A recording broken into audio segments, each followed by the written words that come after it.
ఎవరికి రానటువంటి విధముగా, ఏ ఫరోకి రానటువంటి విధముగా ఈ ఫరోకి కలలు రావడం జరిగింది.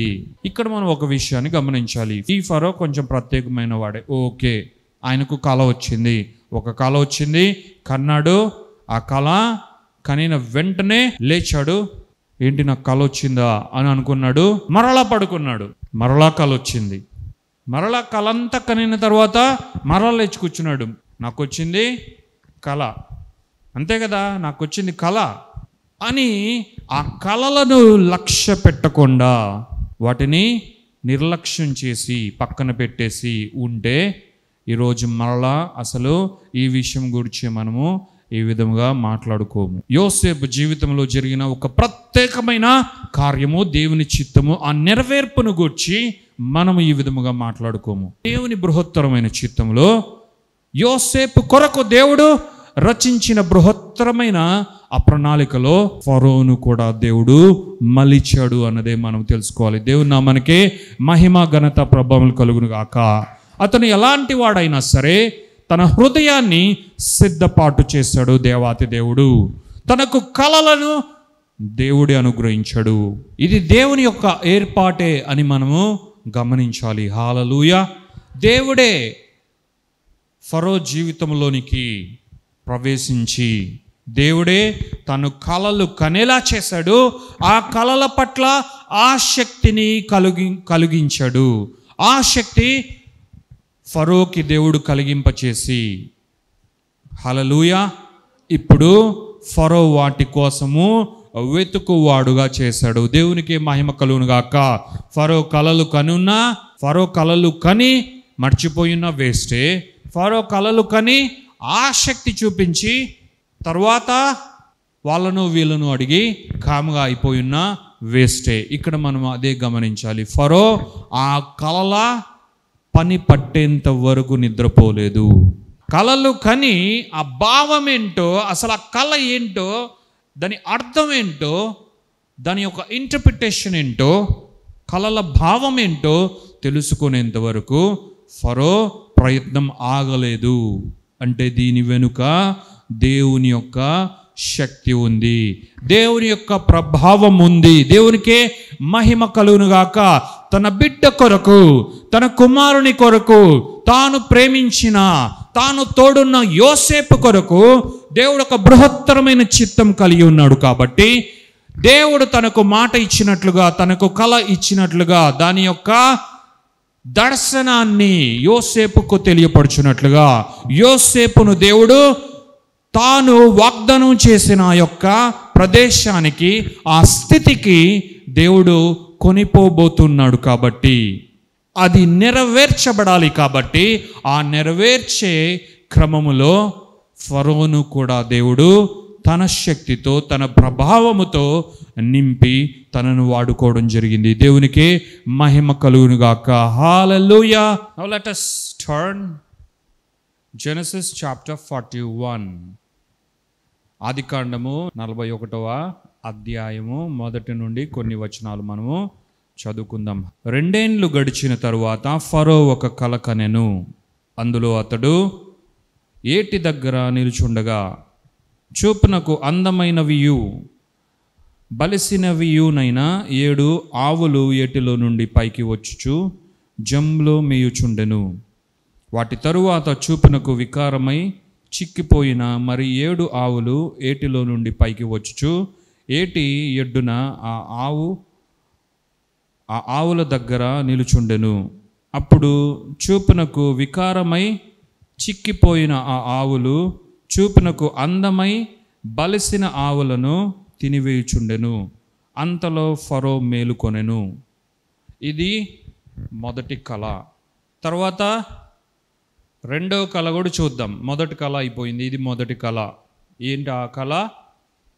ఏటిలో నుండి బయటకు వచ్చిన 7 ఆవుల కళ. అది బలిసిన 7 ఆవులు కావచ్చు, అలాగే చూచుటకు వికారముగా చిక్కిపోయిన 7 ఆవులు కావచ్చు. ఏదైనా సరే ఇది 7 ఆవుల కళ మొదటిదిగా చూసుకోవచ్చు. తర్వాత ఏమైంది? అతడు నిద్రించి రెండవసారి కల కనెను. అందులో మంచి పుష్టిగల 7 వెన్నులు ఒక దంటున పుట్టుచుండెను. మరియు తూర్పు గాలి చేత చెడిపోయిన 7 పీల వెన్నులు వాటి తరువాత మొలిచెను. అప్పుడు నిండైన పుష్టిగల ఆ 7 వెన్నులను ఆ పీల వెన్నులు మింగివేసెను. అంతలో ఫరో మేలుకొని అది కల అని గ్రహించెను. ఇది రెండవ కళ. రెండవ కళ ఏంటి? ఒక దంటునకు పుష్టిగా వచ్చిన 7 వెన్నులు. అంటే this is speaking about corn. 7 corn for a stock. దంటు అంటే ఏంటి? దంటు అంటే చెప్తా, కొమ్మ అంతే. దంటు అంటే స్టెమ్. ఒకే స్టెమ్, ఒకే 7 మొక్కజొన్నలు కానీ లేదు అంటే ఇంకేవైనా కానీ వస్తాయా? కానీ ఇక్కడ వచ్చాయి. అందుకే పుష్టి అని అంటూ ఉన్నాడు దేవుడు. సో కాబట్టి మామూలుగా 1, 2 అట్లా వస్తాయేమో, కానీ ఒకే ఒక స్టెమ్కి 7 కార్న్ రావడం జరిగింది. సో వాట్ ఎవర్ మనకి ఇక్కడ కళ ఏంటి? అందుకే వాక్యంలో స్పష్టంగా ఒక దంటు అని ఉంది. ఒక దంటు, జస్ట్ దంటు. అది ఒక మోపు అయితే దంటు అని పెట్టవచ్చు కదా. ఒక దంటు అంటే అర్థం ఏంటి? సింపుల్ చెప్పాలంటే ఇలా ఒకే స్టెమ్ ఉంటే అది. But whatever, the very important thing is that Pharaoh had 2 important dreams. ఫరోకు 2 కలలు వచ్చాయి. మొదటిదేమో ఏటిలో నుండి బయటకు వచ్చిన 7 ఆవుల కళ. రెండోదేమో దంటుకు పుష్టిగా కలిగిన 7 వెన్నుల కళ. ఈ కళలు రాగానే ఫరో అదిరిపోయాడు. Since it has been inspired by God. ఇది దేవుని ద్వారా రాక ఉంటే ఒకవేళ అది ఎంత మంచిగా ఉన్నా సరే దానికంత మోటివేషన్ ఉండేది కాదు. కాబట్టి ఫరో కూడా తన కార్యకలాపాలు చేసుకుంటూ ముందుకు వెళ్ళి ఉండేవాడు, కానీ వాటిని పట్టించుకొని ఉండేవాడు కాదు. ఆయన లేచి ఇది కళ అని గ్రహించి తన పని తను చేసుకుంటూ వెళ్ళి ఉండొచ్చు కదా. తర్వాత ఏం జరిగిందో చూద్దాం. తెల్లవారినప్పుడు అతని మనస్సు కలవరపడెను. ఇది ఆయనకేదో లేదు, ఆయనకేదో జరిగింది, ఆయనకేదో కావాలి అన్న కలవరం కాదు, కళను గూర్చిన కలవరం. ఈ కళ ఏమై ఉంటుంది అన్న కలవరం, ఈ కళ ఏంటో తెలుసుకోవాలి అన్న కలవరం. సో తెల్లవారినప్పుడు అతని మనస్సు కలవరపడెను గనుక అతడు ఐగుప్తు శకునగాండ్రనందరినీ అక్కడి విద్వాంసులందరినీ పిలువనంపి ఫరో తన కళను వివరించి వారితో చెప్పెను. గాని ఫరోకు వాటి భావము తెలుపగలవాడెవడును లేకపోయెను. సో ఫరో ఏం చేశాడంట? ఫరో తన కలవరం ఎక్కువ అవుతూ ఉన్న దాన్ని బట్టి తన రాజ్యములోని ఎవరంట?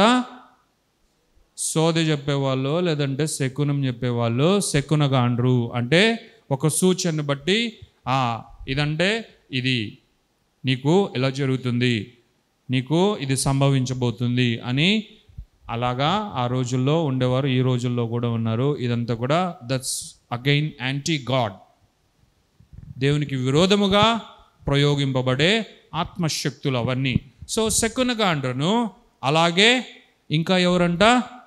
ఇంకా విద్వాంసులందరినీ, అంటే పండితులు, అనేకమైన శాస్త్రములలో ప్రవీణులు, జ్ఞానం కలిగిన వారు, ఏదైనా కొన్ని విషయాలను గూర్చి వారు రీజనింగ్ చేయగలిగిన వారు, అనగా గ్రహింపు కలిగిన వారు, వీరందరిని పిలిపించి వారితో కళ ఇలా వచ్చింది, ఈ విధముగా నేను చూచాను అని వారికి చెప్పుకున్న ఆ కళ భావము ఒక్కరు కూడా చెప్పలేకపోయారు అన్నదే మనం ఇక్కడ చూస్తున్నాం.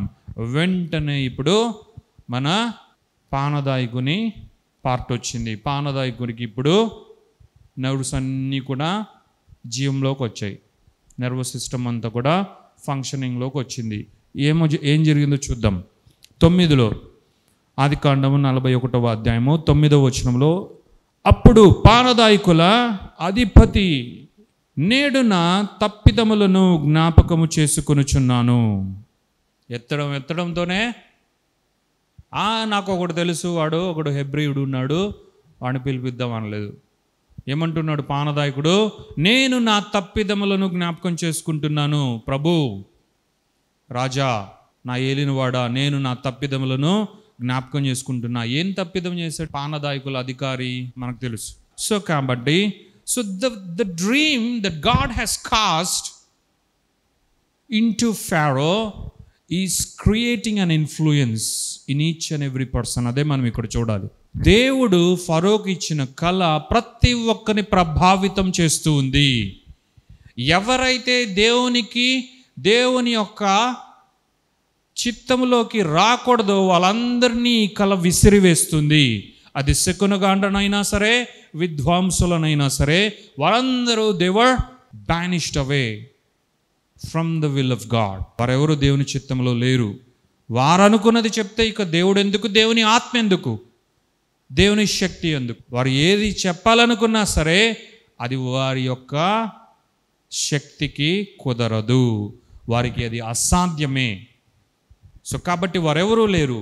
అయితే ఇక్కడ మరలా ఆల్రెడీ యోసేపుకు రిలేట్ అయ్యి యోసేపు యొక్క జీవితంలో ఒక చిన్న పార్ట్ ప్లే చేయవలసిన వాడు చెప్పినదంతా విస్మరించి కొంతకాలానికి మేలుకోవడం జరిగింది. ఇప్పుడు ఫరో కలకు వీడు కూడా ప్రభావం చెందాడు. వాడే పానదాయకుడు. ఇప్పుడు పానదాయకుడు అంటూ ఉన్నాడు, నా తప్పిదములు నేను తెలుసుకున్నాను, ఇది ఎప్పుడో జరుగుండాలి కానీ జరగలేదు అని ఏమంటున్నాడు చూద్దాం. ఫరో తన దాసుల మీద కోపగించి, నన్నును భక్షకారుల అధిపతిని మా ఉభయులను రాజ సంరక్షక సేనాధిపతి ఇంట కావలిలో ఉంచెను. ఒక రాత్రి నేను అతడు మేమిద్దరము కలలు కంటిమి.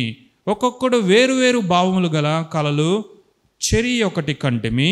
అక్కడ రాజ సంరక్షక సేనాధిపతికి దాసుడై ఉండిన ఒక హెబ్రీ పడుచువాడు మాతో కూడా ఉండెను. అతనితో మా కలలను మేము వివరించి చెప్పినప్పుడు అతడు వాటి భావమును మాకు తెలిపెను. ఒక్కొక్కని కల చెప్పున దాని భావమును తెలిపెను. అతడు మాకు ఏ భావమును తెలిపెనో ఆయా భావముల చెప్పున జరిగెను. హల్లెలూయా. నా ఉద్యోగము నాకు మరలా ఇప్పించి భక్ష్యకారుని వ్రేలాడదీయించనని ఫరోతో చెప్పెను. దేవునికి మహిమ ఘనత ప్రభావములు కలుగునుగాక. హల్లెలూయా. ఇప్పుడు వీడు మొత్తంగా అక్కేశాడు. బాగా తాగుతూ ఉంటాడేమో. రాజుకి ఇచ్చిన తర్వాత మిగిలింది ఏమో మనకు తెలీదు. మొత్తానికి ఈ పానదాయకుడు ఇప్పుడు ఏం చేశాడు, మొత్తం రివీల్ చేస్తాడు. హల్లెలూయా. ఈయన రాజు చెరసాలలో ఉన్న ఒక దీనుడైన, మనుషుల దృష్టిలో దీనుడై, మనుషుల దృష్టిలో ఎందుకు పనికిరానటువంటి వాడుగా ఉన్న ఒకని స్టోరీ ఈ పానదాయకుడు చెప్తుంటే, రేయ్ నోరు మూసుకొనుండు అని కూడా అనిండొచ్చు ఫరో. ఏంట్రా నువ్వు, ఇంకొక రాజు గురించి చెప్పు, ఇంకొక రాణి గురించి చెప్పు, ఇంకొక రాజకుమారుని గురించి చెప్పు, ఇంకొక సేనాధిపతి గురించి చెప్పు, వాడి గురించి నాకెందుకు చెప్తున్నావు అని కోపగించుకొని ఉండొచ్చు. కానీ ఐగుప్తుల దృష్టిలో హెబ్రీల గురించి మాట్లాడుకోవడం అన్నది వారికి చాలా నీచమైనది. హెబ్రీయులను వారు పట్టించుకోరు. హెబ్రీయులు వారి దృష్టిలో నీచమైన వారు, హెబ్రీయులు వారి దృష్టిలో చాలా తక్కువైన వారుగా వారు భావిస్తారు. వీరు పిరికి వారు అనే విధముగా వారు భావించడం జరుగుతుంది. వారికి తెలియదు ఈ హెబ్రీయులు ఎవరో, వారికి తెలియదు హెబ్రీయుల నుండి మోసగాడైనా సరే ఇజ్రాయేలుగా పేరు పెట్టబడి వచ్చిన వాడెవడో వారికి తెలియదు. ఆ ఇజ్రాయేలు కనే 12 మంది కుమారులు ఎంత గొప్పవారో, అంటే వారిని బట్టి వారు గొప్పవారు కాదు, కానీ దేవుని బట్టి వారు ఎంత గొప్పవారో ఐగుప్తీయులకు తెలియదు.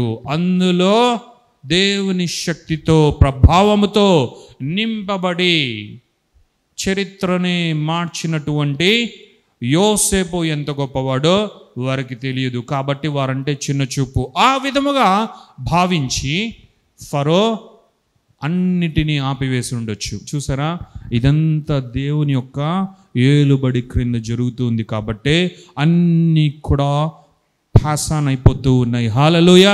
ఒకదాని వెంబడి అది చాలా సర్వసాధారణమైనటువంటి విషయం లాగా అవన్నీ కూడా ఒకదాని వెంట ఒకటి అనుమతింపబడుతూ ఉన్నాయి. ఇది దేవుని కార్యమే. హల్లెలూయా. సో కాబట్టి పానదాయకుడు చెప్పిన సోది, ఐగుప్తుల భాషలో చెప్పాలంటే సోది. ఏంట్రా సోది చెప్తున్నావు నువ్వు? వాడి గురించి మాకెందుకురా, మా రాజు గురించి చెప్పు, మా రాణి గురించి చెప్పు. ఇలాగా వారి దృష్టి ఉండేది. కానీ ఫరో వరకు వచ్చేసరికి ఫరో అలా లేడు. పానదాయకుడు చెప్పినదంతా కూడా ఫరో విన్నాడు. దేవునికే మహిమ కలుగునుగాక. వెంటనే ఫరో ఏమన్నాడు? మనం ఇప్పటి వరకు భయపడింది అయితే ఫరో చేయలేదు. ఈ ఫరో దేవుని ప్రభావం చేత ప్రభావము చెందిన వాడు. ఫరో ఏమన్నాడు ఒకసారి చూద్దాం. ఆదికాండము 41వ అధ్యాయము 14. ఫరో యోసేపును పిలువనంపెను. At last came the redemption. Hallelujah. ఆ వచనానికి ఈ వచనానికి ఏమైనా గ్యాప్ ఉందా? ఇలా పానదాయకుడు చెప్పాడో లేడో వెంటనే అరే వాడిని ఎందుకు మనము పిలిపించాలి, వాడు హెబ్రీయుడు, హెబ్రీ పిల్లోడు అంటున్నావు కదా నువ్వు. అందులో పిల్లోడు అంటున్నావు, హెబ్రీ తాత అని కూడా అనట్లేదు నువ్వు. హెబ్రీ జ్ఞాని అని కూడా అనట్లేదు, హెబ్రీ విద్వాంసుడు అని కూడా అనట్లేదు, హెబ్రీ ఎక్స్పర్ట్ అని కూడా అనట్లేదు. ఏమంటున్నావు నువ్వు? పడుచువాడు, వాడికి ఇంకా వయసు వచ్చిందో లేదో, అసలు నువ్వు ఎలా చూసావేమో, వాడు మనకి ఏం పనికి వస్తాడు అని అనుకున్నాడా? No, I think this Pharaoh is a wise man. ఈ ఫరో జ్ఞానముతో ప్రవర్తిస్తున్నవాడు. ఈ ఫరో జ్ఞానముతో ప్రవర్తించిన వాడుగా యోసేపు చరిత్రలో ఒక పార్ట్ అయిపోయాడు. హల్లెలూయా.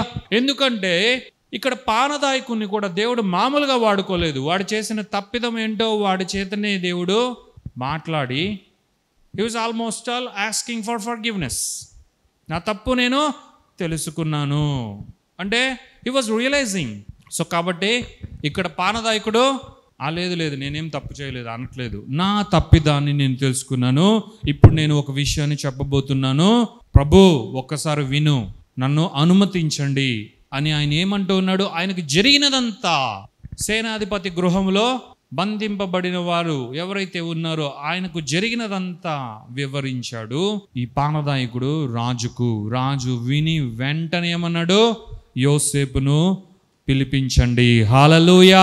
2 సంవత్సరాలు అయితే ఏముంది, 3 సంవత్సరాలు అయితే ఏముంది, 5 సంవత్సరాలు అయితే ఏముంది, ఎంత లేట్ అయితే ఏముంది, దేవుని చిత్తము నీ జీవితంలో తప్పక నెరవేర్చబడుతుంది.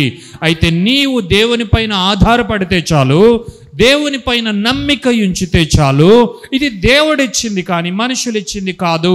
ఈ దర్శనం దేవుంది కాబట్టి నేను దేవుని వైపే చూస్తాను, దేవుని పైనే ఆధారపడి నేను కదలక నిలుచుంటాను, నేను నిబ్బరము కలిగి నిలబడతాను అని గనుక నీవు ఉండగలిగితే, టైం ఏదైనా సరే, ఎంత లేట్ అయినా సరే, మనుషుల చేత ఎంత నిర్లక్ష్యం చేయబడినా, నీకు సహకరించవలసిన వారు నీకు దూరమైనా, నీతో ఉండవలసిన వారు నిన్ను వదిలి పారిపోయినా సరే, దేవుడు నీ తోడున్నాడు. కాబట్టి నీ జీవితంలో నీకు దేవుడిచ్చిన కళ, నీ జీవితంలో దేవుడు నీకు ఇచ్చిన దర్శనం, నీ జీవితంలో దేవుడు కుమ్మరించిన ఆయన బృహత్తరమైన చిత్తం తప్పక నెరవేర్చబడుతుంది.